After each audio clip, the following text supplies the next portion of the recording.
Good morning. Good morning Sultana साहिबा। नहीं आई हो ना तुम अभी यहाँ पर? जी बेगम साहिबा, खुदा का शुक्र है कि हिकमत के इंतकाल के बाद करीम साहब ने हम दोनों का हाथ पकड़ लिया था। बेटी कैसी है तुम्हारी? हाँ, वो अब ठीक है। मेरा ख्याल है तुम्हें उसे डॉक्टर को दिखाना चाहिए। मरियम, नाश्ते के लिए बगैर नमक वाला पनीर है क्या? जी बिल्कुल है सुल्ताना साहिबा। अच्छा है। और मेहमद से कह के सारा सामान उतरवा ली था गाड़ी से? जी मैंने कह दिया था सारा सामान उतार लें। ठीक है। हाँ, याद है ना मुझे चाय कैसी पसंद है?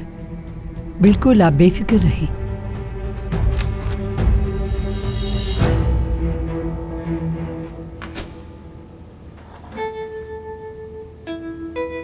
ये तो मुझे बहुत गुस्से वाली लगती है।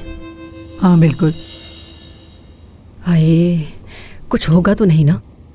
ये तो मुझे बहुत गुस्से की तेज लगती है। अब इनसे भी निमटना होगा। मेरी तो कुछ समझ में नहीं आ रहा मरियम। फातिमा, तुम और नसरीन हमेशा किसी न किसी बात पे शक करती रहती हो।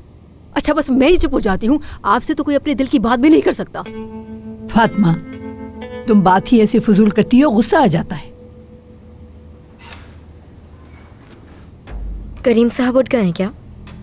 तुम्हें इससे क्या? कुछ जरूरी बात करनी है मुझे उनसे। स्टडी रूम में है वो। बात क्या है? एक आवारा आदमी नसरीन से शादी करना चाहता था। चंद दिनों से घर के आसपास घूम रहा है। उसी की वजह से तो नसरीन डरी हुई है आजकल। घर से एक कदम बाहर नहीं निकाल पा रही वो। बस तुमसे मेरी एक गुजारिश है, ये बात इन लोगों के सामने मत करना तुम, वरना ये सारे लोग फिर से एक नया मसला खड़ा कर देंगे। ठीक है, फिक्र ना करो।